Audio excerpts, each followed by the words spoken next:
जो इंसान को जुल्म के रास्ते पर लाती है। पहले उसकी जिस्मानी ताकत, दूसरे दौलत, तीसरे पावर, ओहदा। ये तीनों ऐसी चीजें हैं जो परमानेंट रहने वाली है ही नहीं।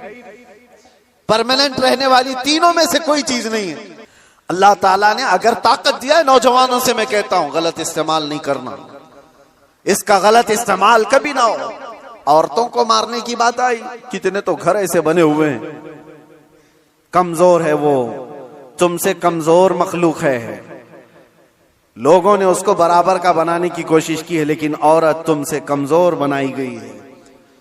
उसको मारने का हुक्म कहीं पर भी नहीं दिया गया किसी भी तरह से।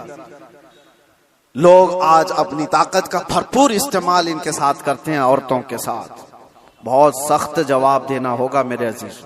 औरत तो औरत है, मखलूक भी है अल्लाह ताला की, लेकिन साथ में उम्मत मोहम्मदिया है। इसका जवाब तो बहुत है। हदीस में तो ये मिलता है, जानवरों को जिसने मारा बिला वजह के, कयामत के दिन वो जानवर उठाए जाएंगे और वो आएंगे, मुकद्दमा करेंगे अल्लाह की बारगाह में कि अल्लाह इसने मुझे फलां वक्त बगैर किसी वजह के मारा था।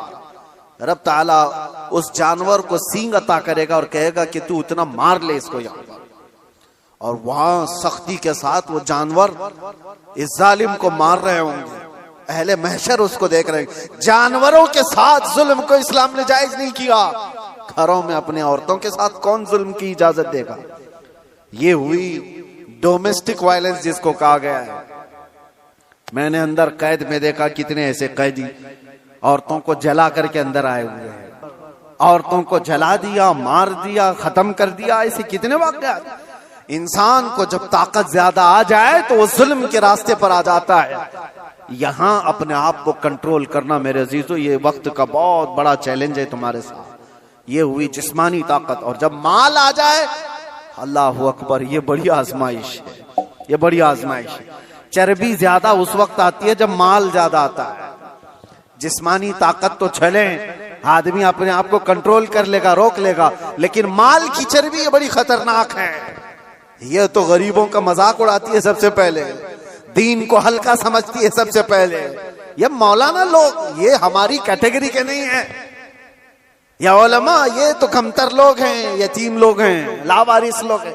मालदार सबसे पहले दीन का मजाक उड़ाने लग जाता है। इसीलिए माल आए तो हमेशा दुआ ये करना कि अल्लाह माल के साथ उस्मान गनी की सखावत अता कर दे। माल आए तो अब्दुर्रहमान बिन औफ की अखलाक व किरदार के साथ आए, वरना कारून के पास भी था, शद्दाद के पास भी था, हामान के पास भी था, माल बहुत था उनके पास, लेकिन उनके माल ने उनको तबाह बर्बाद कर दिया। आज भी जिसके पास माल आया, पैसा आया, वो ये सोचता है रातों रात सब कुछ मैं अपना बना लूं, अपना खरीद लूं। अच्छा, एक बात और भी मैं बता दूं, जिन 3 चीजों की बात मैंने कहा जो इंसान को जुल्म के रास्ते पर लाती है, पहले उसकी जिस्मानी ताकत, दूसरे दौलत, तीसरे पावर, ओहदा। ये तीनों ऐसी चीजें हैं जो परमानेंट रहने वाली है ही नहीं। परमानेंट रहने वाली तीनों में से कोई चीज नहीं है। हाँ, इतना है कि जिस्मानी ताकत को जाने में टाइम लग सकता है, थोड़े टाइम बाद जाएगी, लेकिन वो भी पक्का नहीं। किसी हादसे में गिर गया, वो सारी जिस्मानी ताकत भस्म हो जाएगी। लकवा मार गया तो बड़ा सा बड़ा पहलवान बिस्तर पर आ गया, कुछ नहीं होने वाला है। मैंने सऊदी में देखा एक बहुत हट्टे खट्टे आदमी को, कोमा में है बेचारा, अब तो गल गया, लेकिन जिस वक्त कोमा में आ गया तो सिर्फ एक अटैक कुछ हुआ, कोमा में चला गया, जिस्म पूरा गल गया, खत्म हो गया। तो जिसको अपने जिस्म पर बहुत ताकत था वो अचानक भी जा सकता है, लेकिन नॉर्मली देखा गया है कि जाने में टाइम लगता है। जिस्मानी ताकत, माल का कोई भरोसा नहीं। लोग ये कहते इतना हमारे पास है कि 7 पुश्तें खाएंगी। हमने उस घर को भी देखा, उसका खुद बेटा 10-10 रुपए की भीख मांगता है। जिसने ये कहा था कि इतना मेरे पास है कि 7 पुश्तें खा सकती हैं, उसका सगा बेटा आज 10 रुपए मांगता है। ये माल को जाने में ज्यादा वक्त नहीं। तीसरा पावर और मनसब। जो लोग आज बैठे हुए हैं उनको लगता है कि सब कुछ हम अपनी कुर्सी से कर लेंगे। तुम्हारी कुर्सी को हिलने में देर नहीं लगता। तुम्हारा जुल्म जो है ये दीमक है जो इस कुर्सी को खाकर खत्म कर देगा। ये वक्त के साथ ऐसे तेज बहते हैं कि उनको अंदाजा ही नहीं होता। उन्हें पता नहीं उनके जुल्म के शिकार मजलूमीन की आहें अल्लाह तक जा रही हैं। रब तबारक व तआला कुरान में फरमाता है कि अल्लाह तबारक व तआला इनके कामों से बेखबर नहीं।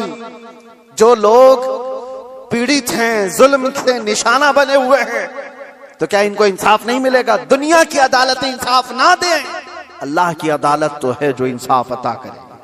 जालिम दुनिया में भी भुगतेगा और आखिरत में उसका दर्दनाक अंजाम है, दर्दनाक अंजाम है।